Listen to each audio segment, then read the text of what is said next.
Narito na ang mga pinakamalalaking balita sa One North Central Luzon ngayong Biyernes.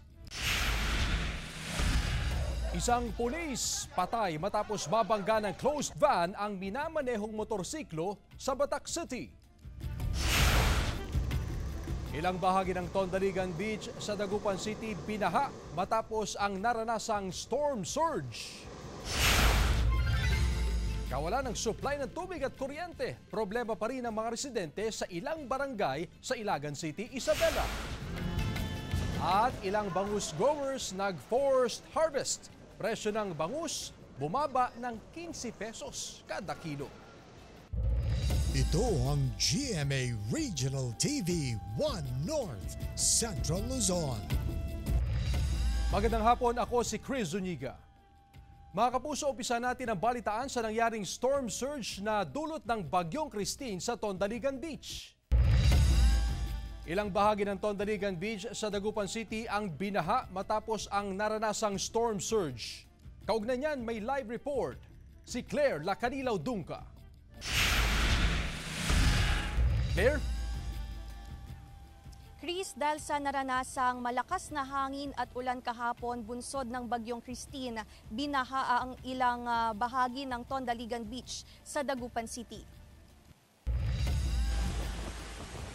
Makikita sa video ang malakas na hampas ng hangin at ulan bunsod ng Bagyong Christine, dahilan upang magkaroon ng storm surge sa Tondaligan Beach sa Dagupan City kahapon. Ang ilang kalsada at kabahayan na malapit sa lugar, binaha rin. Ang mga residenteng ito, hindi alintana ang malakas na buhos ng ulan at hampas ng hangin. Ngayong araw, nararanasan pa rin ang malakas na hampas ng alon sa baybayin. Kapansin-pansin ang makapal na buhangin at mga nagkalat na mga basura sa baywalk. Bunsod ng malakas na hangin kahapon, binahari ng ilang shed at gazebo. Itinali na ang mga shed sa puno upang hindi tangayin ng malakas na hangin. Malalim masyado ang tubig. Lumagpas hanggang doon na sa karsada. Muntik ng maanuan yung karsada. Pumunta ako dito. Ay ganun na, tubig na. Ang shed owner na si Benjamin Mejia, abala sa paglilinis ng kanyang shed. Natabunan ng buhangin ang mga pwesto. Halos isang linggo na raw na walang kita dahil sa epekto ng Bagyong Christine. Ayun ma'am, cleaning muna ng mga cottage ma'am. Tinatanggal namin yung mga duming dala ni Christine. Saka nagbabaka sakali na hindi natutuloy sa pangbagyo. Ayon sa Pag-asa, asahan na patuloy pa ring makararanas ng storm surge bunsod ng Bagyong Christine. Nasa yellow warning pa rin tayo sa pag-ulan, lalo pag-alis na. Hanggang mamayang gabi, labas na ito sa Philippine Area of Responsibility natin. Pero nakares pa rin tayo na signal number 2 kasi may part pa ng Pangasinan na nakakaranas pa ng yung epekto ni Bagyong Christine. Chris, bagamat nakalabas na sa Philippine Area of Responsibility ang Bagyong Christine, nakararanas pa rin dito ng malakas na hampas ng alon.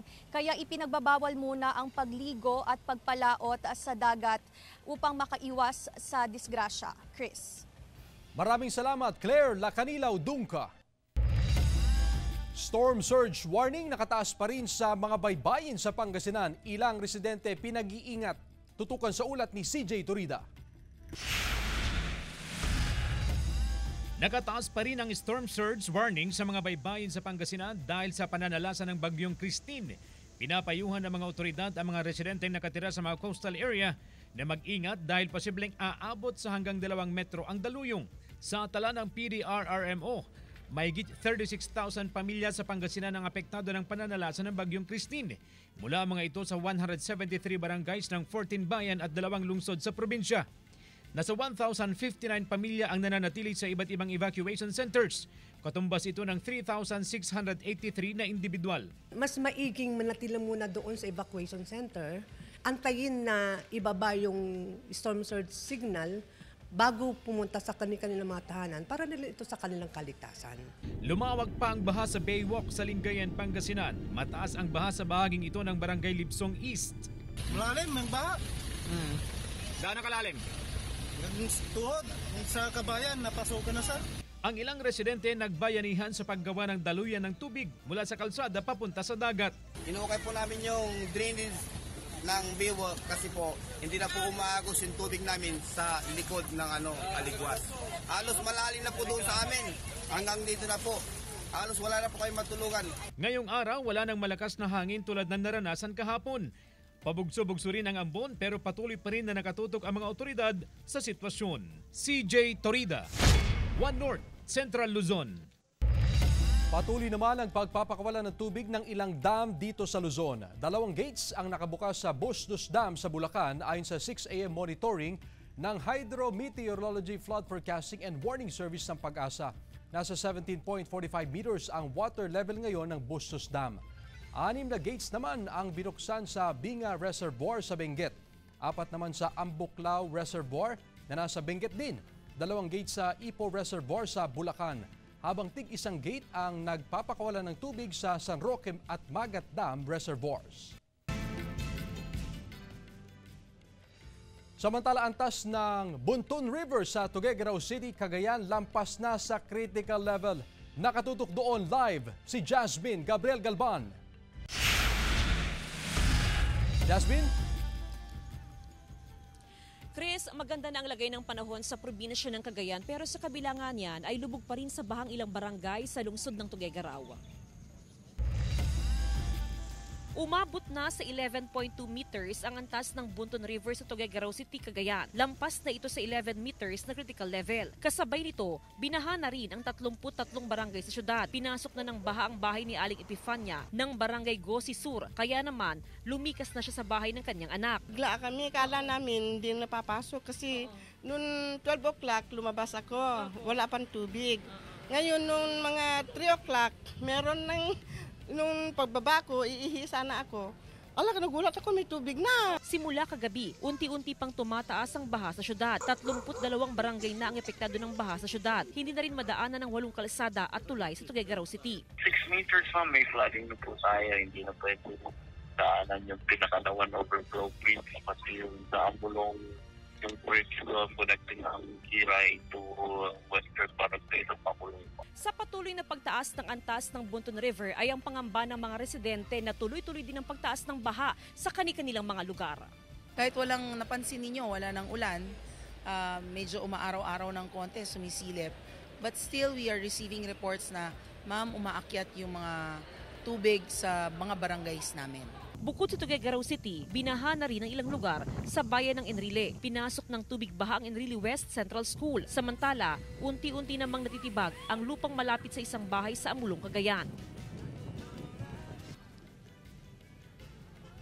Chris, as of 5 p.m. ay nasa halos 1,000 families, katumbas ng halos 4,000 individuals ang apektado ng baha. Dito yan sa Tuguegarao City. Karamihan sa kanila ay nasa evacuation center habang ang ilan ay nakikitira muna sa kanilang mga kapitbahay o di kaya ay kaanak. Samantala, update naman ako, Chris, sa sitwasyon dito sa Buntun River o yung Cagayan River na nasa aking likuran lamang. Well, sa ngayon ay steady yung antas ng Buntun River na nasa 11.2 meters based yan sa monitoring ng PDRRMO.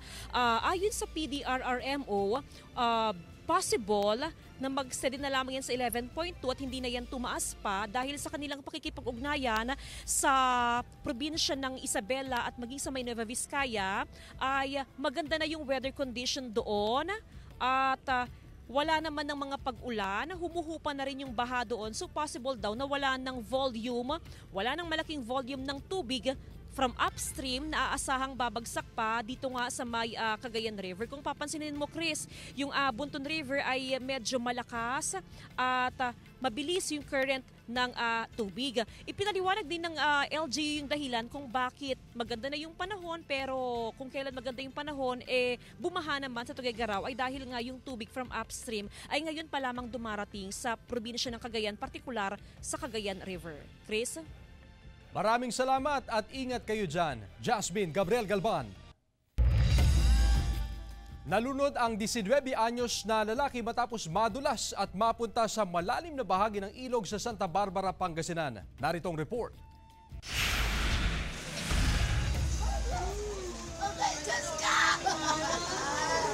Hindi na napigilan ang paghagulgol ni Nanay Teresita Panti nang maiuwi na sa kanilang bahay ang bangkay ng kanyang anak na si John Peter, 19 anyos matapos malunod sa ilog sa Santa Barbara, Pangasinan. Pumunta kayo sa ilog, ante, kasi si Kuya Budong nadulas doon sa dun sa DK. Sabi niya, tapos nahawakan ko pa siya pero tuloy-tuloy na siyang sabi niya, tuloy-tuloy na kasi malakas yung agos, sabi niya. Maliligo raw sana ang biktima ng aksidenteng madulas sa slope protection at napunta sa malalim na bahagi ng ilog. Pasado alas 4 ng hapon kahapon nang mangyari ang insidente dito sa Sinukulan River na bahagi ng Barangay Leet, Santa Barbara, Pangasinan. Nagtulong-tulong ang mga residente upang mahanap ang katawan ng biktima na tinangay ng malakas na agos ng ilog. Dinala pa ng mga kawani ng MDRRMO ang biktima sa ospital. Although nakita nila na hindi na huminga yung bata, sinipr nila tapos dinala sa Mapandan Community Hospital, dineclare na nilang dead on arrival. Nilinaw ng MDRRMO na walang kaugnayan sa pananalasan ng Bagyong Christine ang insidente. Pinaalalahanan ng mga opisyal ng barangay ang mga residente upang makaiwas sa kahalintulad na insidente. Sana pag umuulan o di kaya pag ganitong malalim ang tubig, huwag pupunta palagi dyan sa may ilog para iwas sa disgrasya. CJ Torida, One North, Central Luzon.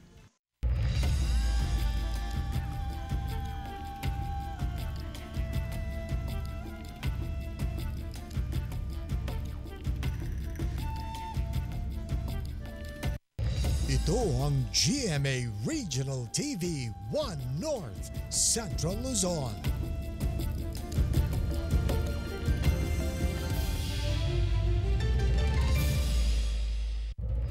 Ito ang GMA Regional TV 1 North, Central Luzon. Ilang bangus growers sa Dagupan City nag-forced harvest. Presyo ng bangus bumaba ng 15 pesos kada kilo. Silipin sa report. Ibinagsak ni Virgilio San Luis ang kanyang mga panindang bangus sa Magsaysay Fish Market sa Dagupan City. Nagsagawa na siya ng forced harvest upang hindi mangamatay ang mga alagang bangus. Sa susunod na buwan pa sana anihin ang mga alagang bangus. Ngunit dahil sa Bagyong Christine, maaga niya na itong inani. Dahil nga inabutan kami ng bagyo, inuli na namin. Baka makawala pa. Yung malakas ang hangin doon sa Plasdan, kaya generation na namin ang uli. Bumaba ng 15 pesos ang kada kilo ng bangus sa Magsaysay Fish Market. Ang small size na bangus, umaabot ngayon sa 85 to 90 pesos ang kada kilo, na dating nasa 105 pesos per kilo. Kakaunti rin daw ang mamimili ngayong may bagyo, kaya bumaba rin ang presyo nito. Walang buyer, mahangin, takot sila sa hangin.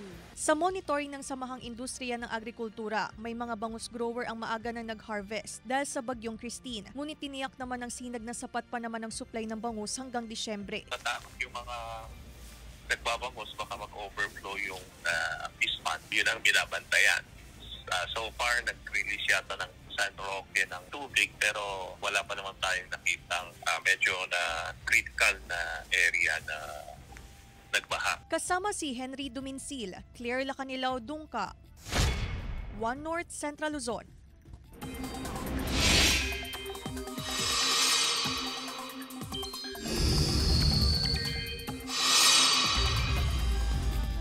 Mga kapuso, nakalabas na ng Philippine Area of Responsibility ang Bagyong Christine. Pero kahit nakalabas na yan sa PAR, posibleng maramdaman pa rin ang epekto nito sa ilang bahagi ng Luzon. As of 11 a.m. bulletin, signal number 2 ang northwestern portion ng mainland Cagayan, Babuyan Islands, Nueva Vizcaya, Apayao, Abra, Kalinga, Mountain Province, Ifugao, Benguet, Ilocos Norte, Ilocos Sur, La Union, Pangasinan, Nueva Ecija, Tarlac, Pampanga, Zambales at northern portion ng Bataan. Signal number 1 naman sa Metro Manila, Batanes, natitirang bahagi ng mainland Cagayan, Isabela, Quirino, Aurora, Bulacan, natitirang bahagi ng Bataan, kasama na rin ang Cavite, Batangas, Laguna, Rizal, Quezon, Occidental Mindoro, Oriental Mindoro, Marinduque, Romblon, northern portion ng Palawan kasama ang Calamian, Cuyo at Kalayaan Islands, maging ang Camarines Norte, Camarines Sur at Burias Island.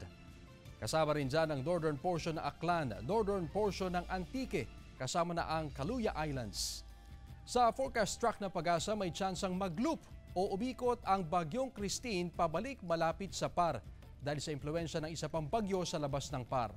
Inaasahang papasok naman yan sa Philippine Area of Responsibility sa weekend at tatawaging Leon. Patuloy na mag-monitor sa updates sa dalawang bagyo. Base naman sa datos ng Metro Weather, may tsansa pa rin ng ulan at pagbugsong hangin sa Ilocos Provinces, Apayao, Benguet, Nueva Vizcaya, Pangasinan, Zambales, Tarlac, Pampanga, Bataan, Bulacan, Nueva Vizcaya, Nueva Ecija, Isabela at Quirino. May tsansa rin ng ulan sa iba pang bahagi ng bansa. Samantala, 7 miyembro ng pamilya ang nawalan ng tirahan matapos na mabuwal ang mga tanim na kawayan sa Mangaldan, Pangasinan. Sundan sa report. Dahil sa naranasang malakas na hangin at ulan kahapon na dulot ng bagyong Christine, nabuwal ang kawayan sa Barangay Tabag, Mangaldan, Pangasinan at bumagsak sa 2 bahay roon. Nagtulungan ang mga opisyal ng barangay at mga residente sa clearing operation. Buti na lang daw at walang nasaktan sa insidente. Tapos nasa taas po kami, nakahiga kami. Tapos nung biglang yung kawayan, biglang nag-crack. Tapos nung tinignan ko po sa bintana, yung kawayan nakadapa na po. Tapos tumakbo na po kami sa baba. Pagtakbo po namin, biglang natumba na po yung kawayan. Pero wala silang naisalbang gamit. Hindi po namin alam kung paano po kami mag-uumpisa kasi wala po talaga kami pera, ganun. Sana matulungan po kami. May nagpunta sa barangay yung isang concerned citizen na nag-report na nabagsakan daw ang bahay niya ng kawayan, kaya pinuntahan namin at tinignan namin, kaya inireport namin sa DSWD saka sa munisipyo, kaya ginawa nila na action kagad.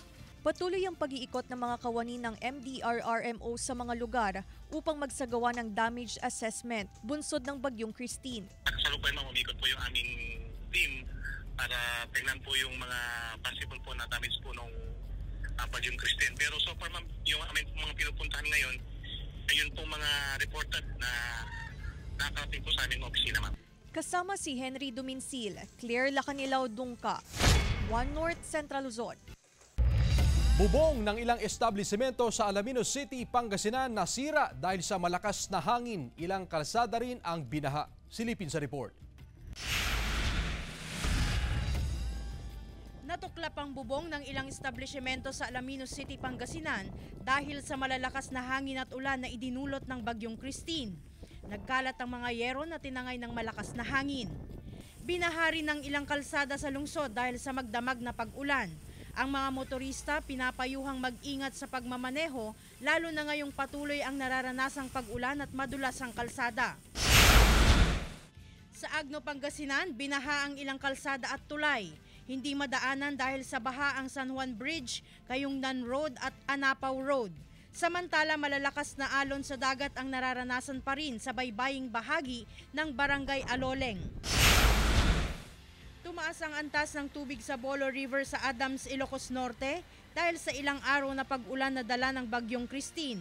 Malakas din ang agos ng tubig sa ilog. Matatandaan na nasira ang ilang bahagi ng ginagawang dike sa Bolo River noong nanalasa ang bagyong Julian.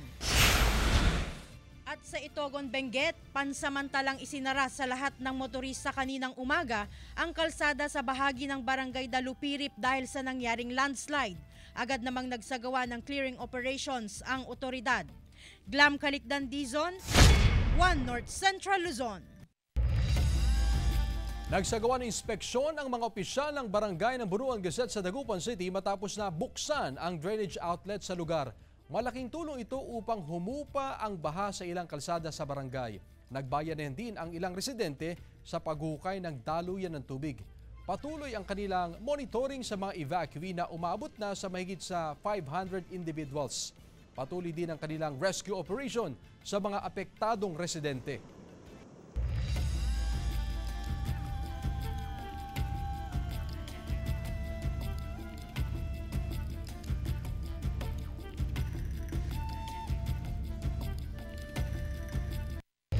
Ito ang GMA Regional TV 1 North Central Luzon.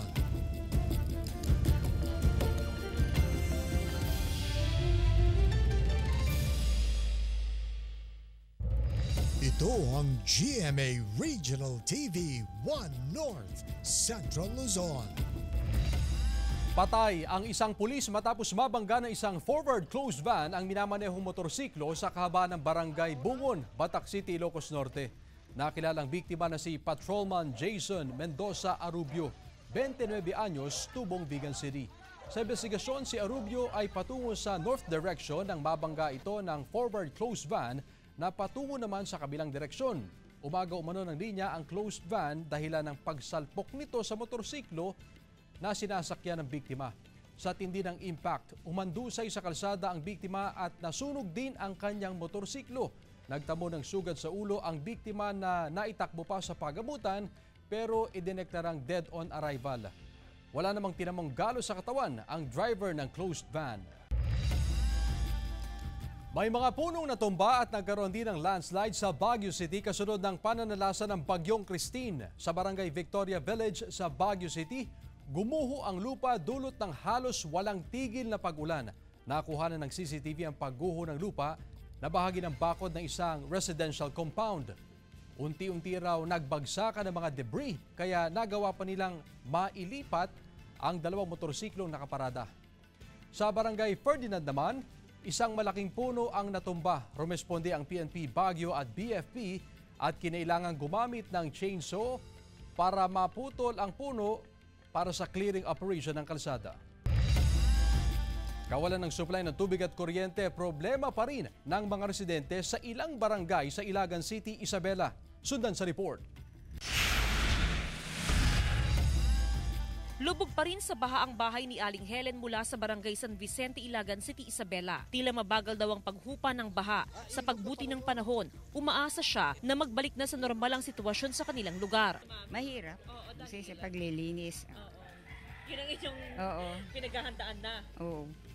Sa kapag hindi kami nakahanda, bagsak lahat ng gamit namin, basa lahat. Sa monitoring ng CDRRMO Ilagan, aabot na sa mahigit 30,000 individual ang apektado ng baha sa syudad. Sa ngayon, unti-unti nang humuhupa ang baha sa ilang barangay sa syudad. Kasabay nito, nagsimula na ring umuwi ang ilang residente sa kanilang mga bahay para maglinis. Sa ngayon, 2 barangay na lang ang isolated o hindi mapasok ng otoridad dahil sa mataas na antas ng baha. Wala pa ring supply ng kuryente ang 7 barangay sa syudad, habang 14 na barangay naman ang walang supply ng tubig. Katulad nung gabi po naganap yung paghupa po. Hindi po namin makita yung paglilinis. Saka nakakatakot din po baka may mga insekto o mga bagay. Bukod sa food packs, namamahagi na rin ng inuming tubig ang LGU. Bukod sa cooked foods, diba? Kasi isa po yun sa mga laging magiging problema pag isolated tayo. We distribute cooked food and at the same time, mga potable water to drink. Sa bayan naman ng San Pablo sa Isabela, lubog na rin sa bahang ilang kabahayan sa Barangay Karalukod. Alas 10 kagabi nang pasukin daw ng baha ang kanilang mga bahay. Kami kasi dito na lang kami kasi malapit lang dito sa bahay namin. Kanya-kanyang tayo na ng mga tent yung mga residente dito sa Barangay Karalukod matapos nga napasukin ng baha yung kanilang mga bahay. So yung mga tent na ito, mga kapuso, andito na ho yung kanilang mga gamit at syempre dito na rin po sila natulog kagabi. Posibleng abutin pa ng 1 hanggang 2 araw bago tuluyang humupa ang baha sa ilang lugar sa probinsya ng Isabela. Kasama si Ron Alistair Taniedo, Jasmine Gabriel Galban, One North Central Luzon. Pabugso-bugso at malakas na buhos ng ulan na may kasamang hangin ang patuloy na nararanasan sa ilang lugar sa Nueva Ecija. Bunsod dito hanggang dibdib na tubig baha ang naranasan sa magkatabing barangay ng San Juan Acfa at Diaz Garcia sa Cabanatuan City. Subalit ang ilang residente nananatili pa rin sa kanilang mga bahay. Samantala nangangamba naman ang mga residente sa barangay Valle Cruz at Santa Arcadia sa posibleng pagtaas ng tubig baha sa kanilang lugar.